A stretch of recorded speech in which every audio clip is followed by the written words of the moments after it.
Hello my dear student toppers English classes में आपका स्वागत है। आज हम सिंपल सेंटेंस पास्ट कैटेगरी 2 के सेंटेंस बनाना सीखेंगे। और इससे पहले जो हमारे सेंटेंस की सीरीज चल चुकी है चल रही है उसमें हम कई वीडियो डाल चुके हैं। आपसे अनुरोध है कि मेरे जो चैनल पर वीडियो पड़े हुए हैं उन्हें आप अधिक से अधिक देखें, अधिक से अधिक शेयर करें, लाइक करें, सब्सक्राइब करें।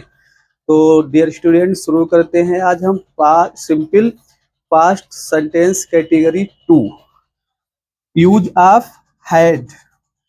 तो हम देखेंगे यहाँ पर यूज ऑफ हैड लिखा है, तो सबसे पहले हम इनकी पहचान देखेंगे। टेंस की पहचान ये होती है इस प्रकार के हिंदी वाक्यों के अंत में पास था, पास थी, पास थे, में था, भाई बहन थे, किसी के पास कोई चीज थी या किसी व्यक्ति का किसी वस्तु पर जब कोई अधिकार होता है तो वहां पर हम इन टेंसेस का प्रयोग करते हैं। और डियर स्टूडेंट, इनके अनुवाद के नियम ये हैं। इस प्रकार के वाक्यों में सभी सब्जेक्ट के साथ हम हैड का प्रयोग करते हैं। अब हम देखेंगे यहाँ पर लिखा हुआ है अफर्मेटिव सेंटेंस। अफर्मेटिव सेंटेंस का अर्थ होता है डियर स्टूडेंट स्वीकारात्मक वाक्य, या इसे सकारात्मक वाक्य भी हम कह सकते हैं।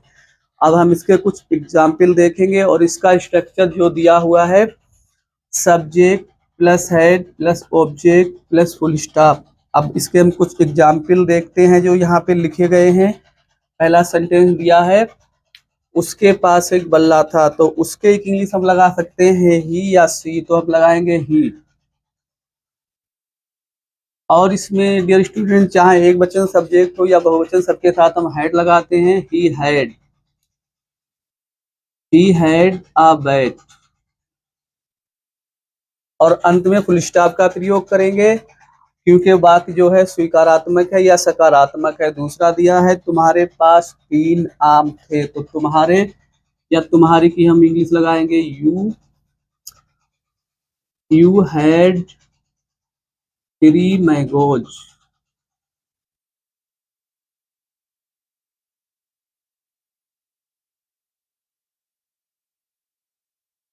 अगला एग्जाम्पल देखते हैं स्टूडेंट। मेरे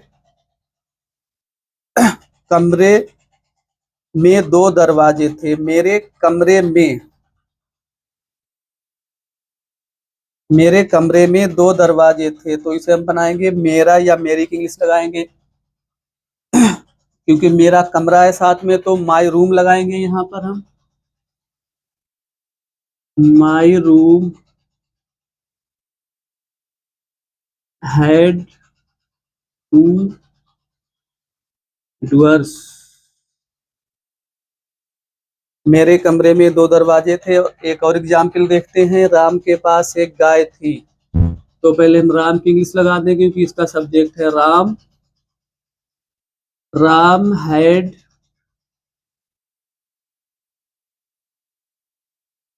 हैड अ काऊ। और एक एग्जाम्पल दिया है उनके पास धन था, तो उनके इंग्लिश हम लगाएंगे यहाँ पर फिर लगाएंगे दे हैड मनी।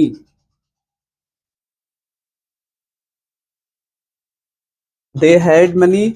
तो डियर स्टूडेंट, ये तो अफर्मेटिव सेंटेंस के एग्जाम्पल थे। अब हम कुछ निगेटिव सेंटेंस जिसे हम कहते हैं नकारात्मक वाक्य, उनके कुछ हम एग्जाम्पल देखेंगे यहाँ पर। तो इसके बनाने का तरीका ये है कि इस प्रकार के वाक्यों का निगेटिव में अनुवाद करने के लिए हम सभी सब्जेक्ट के साथ डिड नॉट प्लस हैव का प्रयोग करेंगे। तो यहाँ पर दिया है तुम्हारे पास बल्ला नहीं था, तो तुम्हारे की इंग्लिश लगाएंगे यू। फिर डियर स्टूडेंट लगाएंगे डिड नॉट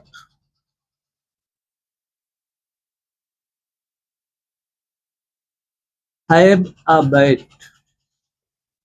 तुम्हारे पास बल्ला नहीं था। और अगला एग्जाम्पल लिखा है उसके पास कोई फल नहीं था, तो उसके की हम इंग्लिश लगाएंगे यहाँ पर he did not have any fruit. He did not have any fruit. Sita के पास घड़ी नहीं थी, तो सबसे पहले यहाँ पर हम लगाएंगे सीता की इंग्लिश सीता। उसके बाद हम लगाएंगे डिड नॉट। उसके बाद लगाएंगे हम हैव, क्योंकि घड़ी जो है एक काउंटेबल नाउन है, इसके साथ हम चाहें तो आर्टिकल ए का प्रयोग करेंगे। Have a watch, have a watch. एक और एग्जाम्पल देखते हैं डियर स्टूडेंट। रोहित के पास कुछ नहीं था, तो रोहित की इंग्लिश लगाएंगे Rohit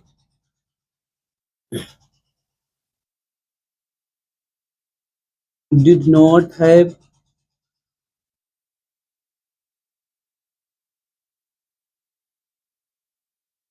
anything, Rohit did not have anything. और चाहे तो हम इसे एक तरीके से और भी बना सकते हैं इस सेंटेंस को, लेकिन इसका करेक्ट जो स्ट्रक्चर है वो यही है। चाहे तो हम इसे एक तरीके से और बनाकर देख सकते हैं। रोहित हैड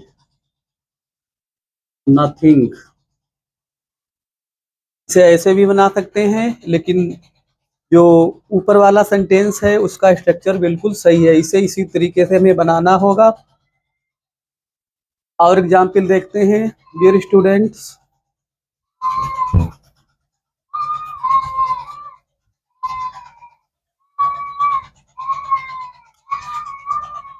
उसके पास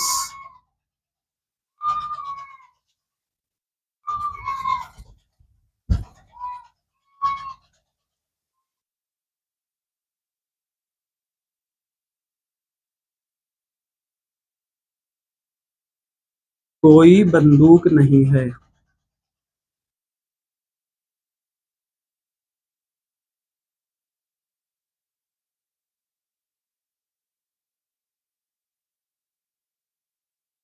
उसके पास कोई बंदूक नहीं है, तो इसे हम देखेंगे। उसके की हम लगाएंगे he did not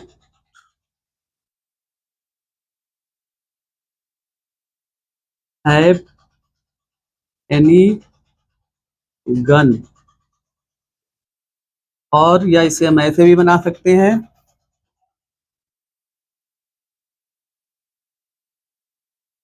he had no gun.